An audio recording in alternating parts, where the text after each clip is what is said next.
is Crystal. We're going to be working on some balancing technique in acrobatics for this video. I've got the lovely Miss Sarah here to help demonstrate again because she's wonderful.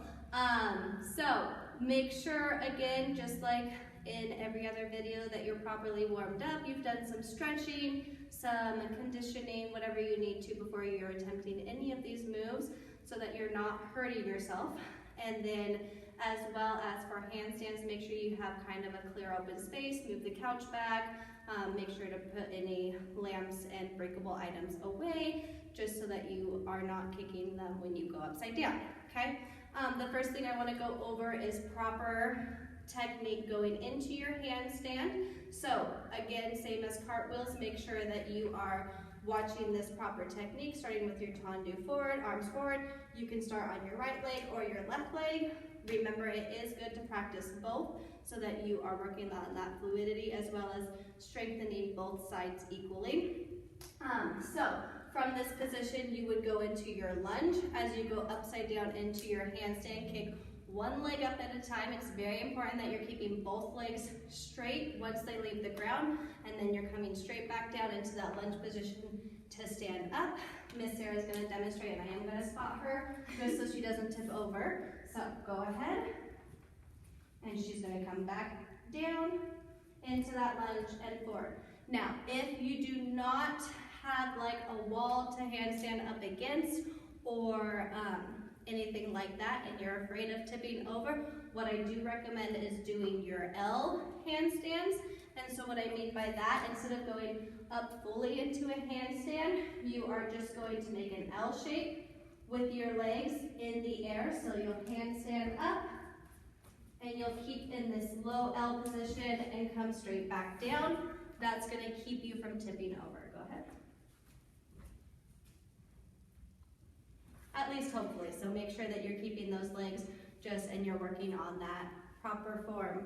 Going in and coming back down, keeping everything nice and low and controlled, okay? If you are lucky enough to have a wall, that is the best way to practice your handstands at home. Make sure there's no pictures or decorations on the wall. That could be dangerous. If you are a beginner, we want to start with our Spider-Man handstands, where you're climbing up with your feet first, and then that might be where you guys are at. If you can, you want to walk as close to the wall as possible. Make sure that your feet are planted and your legs are straight and you're pushing into the ground. When you are ready to come out, you can either walk those hands back out, or an easier method is to kind of cartwheel your legs to stand out of it.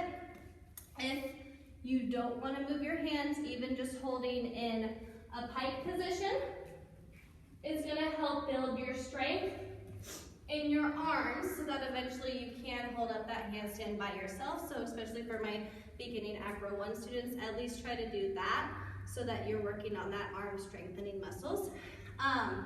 If you're more advanced, you're going to want to turn your handstand the other direction and work on that proper technique going up into it, making sure that as little of your body as possible is touching the wall. That way you're not fully depending on it. If you're comfortable in this position, you can do your shoulder shrugs where you're pushing your shoulders up and back down and making sure that you're not bending your arms. This is helping your back hamstring eventually.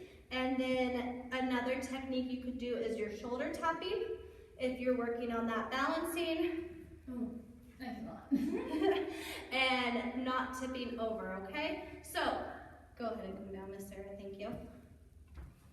You can do both of those for good practicing shoulder shrugging or shoulder tapping, keeping everything else nice and tight and squeezed in your handstands. You can do handstand push-ups, but please be careful of your head that you're not dipping down too low. I would better recommend the shrugs than the push-ups, okay? Some other balances you can work on outside of handstands are your teddy bear or headstands, and that can be across any level. Make sure as you're prepping, you put your hands and your head kind of in a triangle form. So you can kind of see on the ground she makes a triangle, and her arms are at a nice 90-degree angle, which means that makes like a square. And then you're gonna pop your booty up first, And then you'll go tuck those knees up, and eventually, if you are ready, you can go all the way up into that handstand. And if you feel like you're challenging yourself, you can change your leg position to a straddle or to passes or whatever else you feel like you can do. And then just make sure that if you are, just like Miss Sarah, if you start to feel any kind of wobbling, to always protect your neck and come down straight away. We don't want you rolling your neck in any direction. So be careful when you're doing those headstands. Another balancing trick to work on at home is your elbow stands. So you're going to start with your elbows on the ground, and you can either cup your hands like this, which is the way Miss Sarah likes to do it. You can also do it outwards and kind of like have both hands flat and kind of push your fingers into the ground, making kind of like you're arching and like into the ground with your fingertips. But either way is fine, whatever you are most comfortable with. The important part is to make sure your head is not resting on your hands in any shape or form. Your head is lifted and you're making that nice arch in your back, in your position on your elbow stand, okay? So go ahead, Miss Sarah, I'll be up here to spot you just in case. If you do not feel comfortable with this, you can also like do this in front of a couch. So if you start to tip over, you can like push yourself back up if you need to. If you feel comfortable in your elbow position, just like other positions, you can go to a passe or straddle or anything of the sort to challenge yourself, okay? Speaking of challenges, will be posting on Friday a spot on Facebook for you to post pictures of you balancing at home. So please look forward to that, and in the meantime, get working on those balances so we can see those pictures all across our Facebook page, okay? All right, thanks guys, keep practicing and we'll see you soon.